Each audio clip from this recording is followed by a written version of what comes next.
जय हिंद। मैं हूं राजेश सिन्हा और मेरे साथ मेरे वरिष्ठ सहयोगी दीपक चौरसिया जी हैं। आज भी हम बंगाल चुनाव की चर्चा करने वाले हैं और आज बंगाल में प्रथम चरण का चुनाव हो रहा है। लोग वोट कर रहे हैं और अब 1 घंटे से भी कम का वक्त बच गया है, लेकिन जो जानकारी अभी आई है वो ये है कि लगभग 90% वहां वोटिंग हुई है। तो दीपक जी से यही समझने की कोशिश करते हैं कि आखिर इसका मतलब क्या है। सर, बम्पर वोटिंग हो रही है, बिल्कुल बम्पर वोटिंग हुई है और आपको याद होगा कि पिछली बार 82% वोटिंग हुई थी। लेकिन राजेश जी, आजकल वोटिंग कैसी हो रही है, इससे ये पता लगाना कि ये सरकार के विरुद्ध वोट है या सरकार के साथ का वोट है, ये काफी मुश्किल है। लेकिन छोटे छोटे इंडिकेटर से हम समझते हैं। सबसे पहले ये समझ ले कि इस बम्पर वोटिंग के क्या कारण है। सबसे पहला कारण तो ये है कि स्पेशल इंटेंसिव रिवीजन हुआ है, उसमें 91 लाख के आसपास वोट जो है काटे गए हैं। और होता यह है कि अगर एक क्लासरूम के अंदर 100 स्टूडेंट हो और 100 स्टूडेंट जो हैं और वो क्लासेस अटेंड करते हैं और 100 स्टूडेंट्स में से 10 ऐसे हों जो या तो स्कूल छोड़ के चले गए हैं या जिनकी मृत्यु हो गई है या परमानेंटली स्थानांतरित कर दिए गए हैं, ऐसे 10 स्टूडेंट्स को हटा दिया जाए तो 90 स्टूडेंट बच जाएंगे। और अगर वो 90 स्टूडेंट कक्षा में आते हैं तो अटेंडेंस 100% होगी। अगर उसमें से 3, 4, 5 छोड़ते हैं और क्लास नहीं अटेंड करते हैं तो भी जो है ये प्रतिशत जो है 90% के आसपास हो जाएगा। पश्चिम बंगाल में यही होता नजर आ रहा है। सबसे पहली बात मैं कहना चाहूंगा, ममता बनर्जी कह रही है कि SIR पे ये रिवेंज वोटिंग है।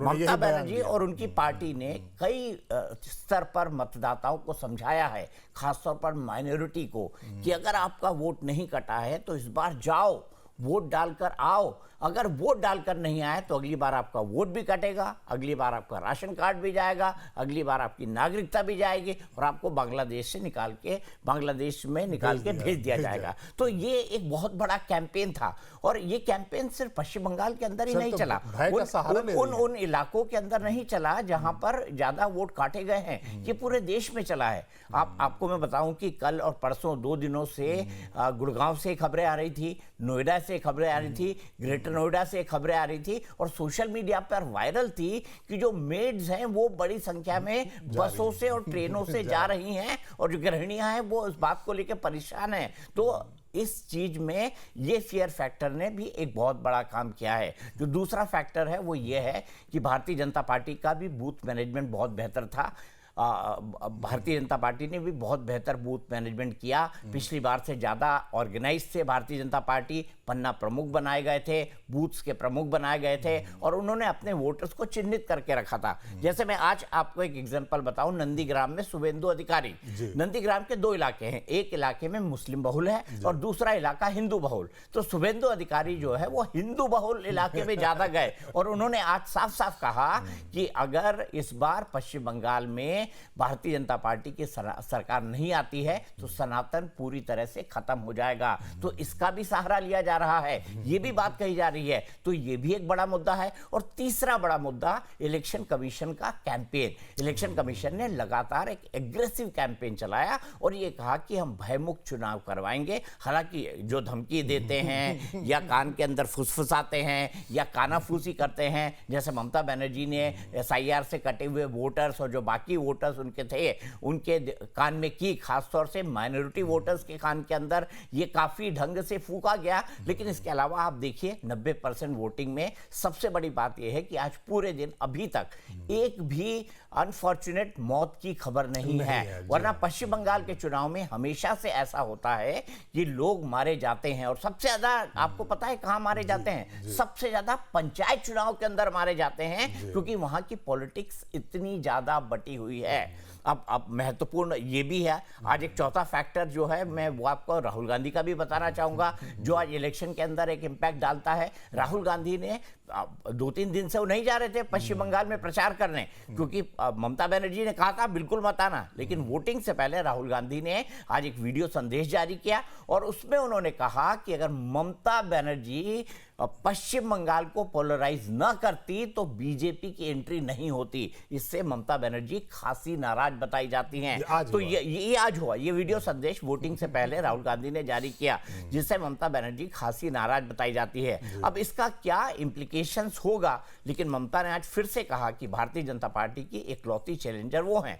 राहुल कहते हैं कि बीजेपी को कोई हरा सकता है तो वह कांग्रेस, लेकिन आज कोलकाता में ममता बनर्जी ने साफ साफ कहा कि मैं किसी पद की लालची नहीं हूं, मेरा सिर्फ एक लक्ष्य है, भारतीय जनता पार्टी को केंद्र से हटाना। तो मेरे ख्याल से ये फैक्टर्स थे जिन्होंने मतदाताओं को बाहर निकाला, मतदाताओं को से वोटिंग करवाई। अब देखना ये दिलचस्प हो जाता है कि इन इंडिकेटर्स के बाद अभी तो ऐसा लग रहा है कि बिल्कुल कांटे का मुकाबला है। बिल्कुल बिल्कुल आप ये समझ के चलिए कि कांटे का मुकाबला दोनों दलों के बीच दिखाई दे रहा है, दोनों गठबंधन के बीच दिखाई दे रहा है। लेकिन देखना अब महत्वपूर्ण ये हो जाता है कि कांग्रेस किसका वोट काटती है कुछ कॉन्स्टिट्यूएंसी के अंदर, लेफ्ट किसका वोट काटती है, क्योंकि वोट टीएमसी का ही काटेगी। हुमायूं कबीर कोई वोट काट पाए मुझे ऐसा नहीं लगता। एआईएमआईएम जो है वो बैकआउट कर गई है, ये तो मैंने आपको कल ही बता दिया था कि ममता बनर्जी के दबाव में वो बैकआउट कर गई है। तो पूरी निगाहें लगी होंगी। हाँ, ये जरूर कहूंगा कि चुनाव जबरदस्त पोलराइज हुआ है, जबरदस्त हिंदू मुस्लिम में बटा है और जबरदस्त ध्रुवीकरण हुआ है।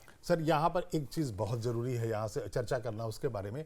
बीजेपी ने लगातार ये कहा था कि वहाँ भय फैलाया जाता है और इलेक्शन कमीशन ने जो कमर कस के वहाँ पूरी तैयारी की है, जो पैरामिलिट्री फोर्सेस को इतना छावनी बना के रख दिया है, तो एक बार फिर से तो यही साबित हुआ कि ममता बनर्जी ने भय दिखाया।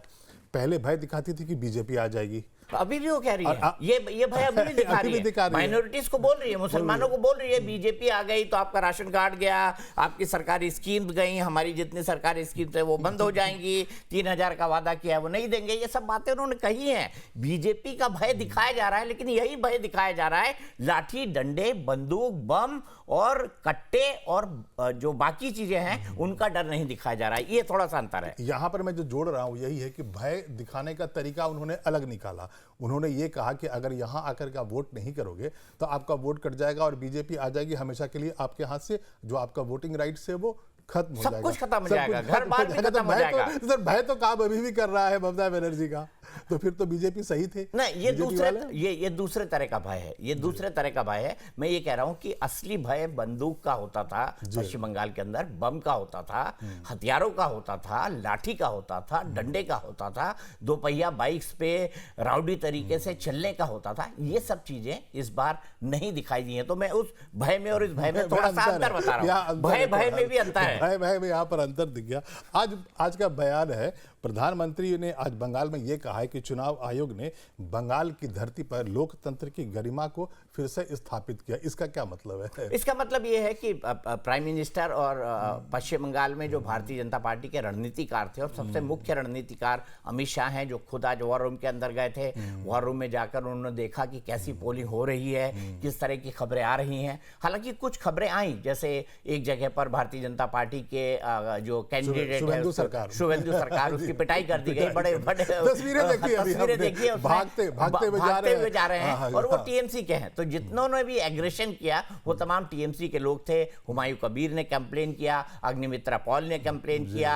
इसके अलावा कई जगहों पर टीएमसी और बीजेपी के कार्यकर्ताओं के झड़प की खबर आई। कुछ जगह टीएमसी के दो गुट भिड़ गए, इसकी भी खबर आई। लेकिन सबसे महत्वपूर्ण इन चीजों में राजू है, मुझे ये लगता है कि इन तमाम चीजों के अंदर सबसे महत्वपूर्ण ये बात है कि प्रधानमंत्री जो चीजें कह रहे हैं, प्रधानमंत्री बहुत अच्छी तरह से जानते हैं कि अगर इस चुनाव में भारतीय जनता पार्टी पश्चिम बंगाल के अंदर अपना परचम नहीं लहराती है तो उसको पश्चिम बंगाल को भूल जाना चाहिए। और ममता बनर्जी इंडिया गठबंधन के अंदर सबसे बड़ी फिगर बन के उभरेंगी। तो दिल्ली चैलेंज करेंगी वो? बिल्कुल करेंगी। वो तो कहती ही रही है कि मैं पश्चिम बंगाल से जो है इंडिया गठबंधन चला सकती हूँ। ये तो उनका सार्वजनिक बयान है। हाल ही के दिनों मैंने कीर्ति आजाद का एक इंटरव्यू किया था। उन्होंने कहा था 2029 में प्रधानमंत्री के तौर पर सिर्फ ममता बनर्जी और कोई नहीं, हम राहुल गांधी या किसी अन्य गांधी को इस पद के उपयुक्त नहीं मानते। तो मेरे ख्याल से प्रधानमंत्री भी अपनी तरफ से जोर लगा रहे हैं,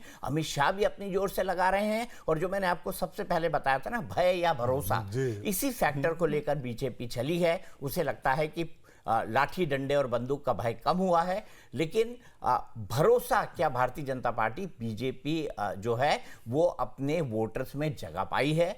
जो वोटर्स निकलकर बूथ तक नहीं जाते हैं उनमें जगह पाई है? ये सबसे बड़ा सवाल होगा। आप पिछली बार के चुनाव को याद करो, 82% प्लस वोट पड़ा था पिछली बार के 2021 के विधानसभा चुनाव के अंदर। बीजेपी 2 से 77 पर पहुंच गई, बहुत बड़ी छलांग थी। ऐसी छलांग शायद ही किसी पॉलिटिकल पार्टी ने भारतीय राजनीति के अंदर लगाई हो। लेकिन ये भी मत भूलिए कि उतने हाई पिच कैंपेन के बाद भी 213 सीटों पर ममता बनर्जी आई थी। तो बड़े वोट परसेंटेज से चुनाव होने के बावजूद भी जो है ममता बनर्जी जीत के आई थी। इसको भी हमको दिमाग में रखना चाहिए। तो यहाँ पर एक सवाल निकल कर ये आ रहा है सर कि अगर फिर से सत्ता में वापस आ जाती है ममता बनर्जी, इस बार दोबारा मुख्यमंत्री बन जाती है, तो जो इंडिया जो गठबंधन है वो अभी जो बिल्कुल कमजोर पड़ा है, बिल्कुल लग रहा है कि वो निष्प्राण हो चुका है, तो ऐसे में उसमें जान फूक जाएगी।